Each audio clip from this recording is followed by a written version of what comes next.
Сәлем достар, сіздермен болған мен Рузайтока World арнасы.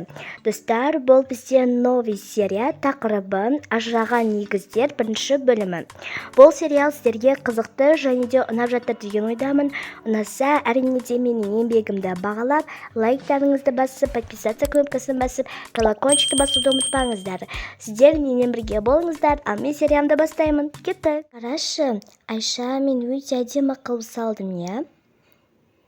Маған мешать етіп жатсың. Көрдің бе, мен кітап оқып жатырмын, ал сен сурет салып жатсың. Басқа жерге сурет салсаң болады ғой. Ана жақта рабочий стол тұр. Барда сол жаққа салшы, неге мен жаққа келіп алдың сен? Маған мешать етіп жатыр деп ойламайсың ба? Мен жай ғана сурет салып отқан едім. Және де мен сені жай ғана сұраған едім ғой. Неге мені осылай кемсіте бересің? Қызым, саған не болды? Кім ренжітті сені? Маған Айша мені кемсітті. Және де мен оған жай ғана мына суретті көрсеткен едім, ал ол болса маған мешать етіп жатсың деді. Сен екеуің егіз емессіңдер ме? Ол сені кемсітпейді ғой, ол сені егіз және де бауыр ретінде көреді. Енді сен оған мешать еткенсің ғой. Сен басқа жаққа барып сурет сала ғой, сен ақылды қызсың ғой. Жарайды, анашым. Рахмет көп-көп сізге. Аружан.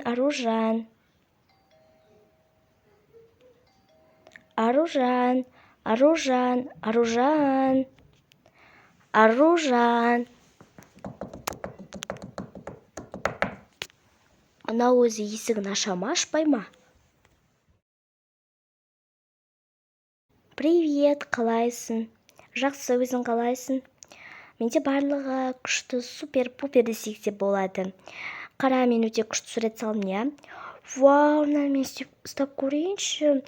Вау, саған осындай әперді ма? Ал менде бұндай нәрсе де жоқ. Сенде даже әдемі киімдер бар. Қарашы, мен өзім киім ұнамайды. Әрең дегенде бір киім таңдадым. Кеттік, ойнап қайтайық та. Мен мынаған сурет салсам бола ма? Әрине, тағы менде көп заттар бар. Маған анашым өте көп заттар алып берді. Жүр, мен саған көрсетемін. Есікті жаба салайық. Кеттік. Вау, қандай күшті заттар бар бұда.